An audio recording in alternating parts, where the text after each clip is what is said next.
Hello everyone, how are you? Breaking news today. An interview in which Kevin Costner recalled an emotional exchange with Gene Hackman that left him choked up resurfaced Thursday after news of the French Connection star's mysterious death broke. Hackman, 95, his wife, classical pianist Betsy Arakawa, 65, and one of their 3 dogs were found dead at their Santa Fe, New Mexico, home on Wednesday. The deaths are still under investigation by local police, but according to the sheriff of Santa Fe County, Hackman may have been dead for over a week before the couple's bodies were discovered by a maintenance worker. As tributes to Hackman poured in this week, Costner, 70, was among those who posted a clip from the 2017 sit-down he did with sports commentator Rich Eisen.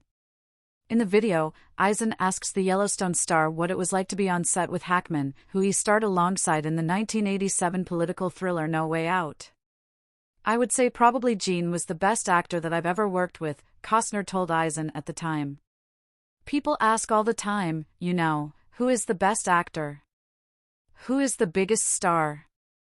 Who is the blah blah blah? The line is long for the great actors I've been able to work, it really is," the Oscar winner added. Costner then went on to share how a confrontation he had with No Way Out director Roger Donaldson in front of Hackman about blocking led to a memorable moment that has stuck with him for decades. "We had been doing every scene to that point around a desk," Costner recounted.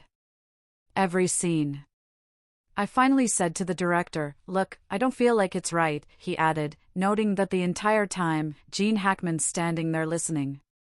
Costner told Donaldson, "I feel like the scene should be over here. And it was like, no one is saying anything and the director and I really butted heads on it," he recalled. "Finally, for whatever reason, and Gene's just, listening. And finally, for whatever reason, I said, I don't care. It's here. And I hated to do that, but I just said, it's here. And I don't need all of our scenes here. It's here.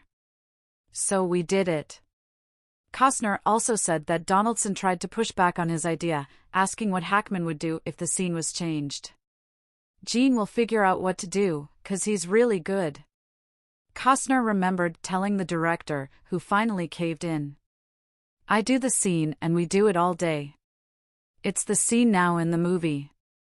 At the end of the day, as the Field of Dreams star was getting into his car on the MGM studio lot to drive home, Hackman stopped him for a talk.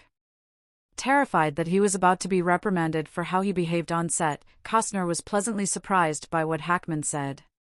He looked at me and he said, "Hey, I went through a divorce recently. I've been doing a lot of kind of questionable movies lately, and when I saw you fighting for what you wanted today, it reminded me of how I used to feel about acting." An emotional Costner remembered being told by Hackman, who divorced his first wife, Faye Maltese, in 1986.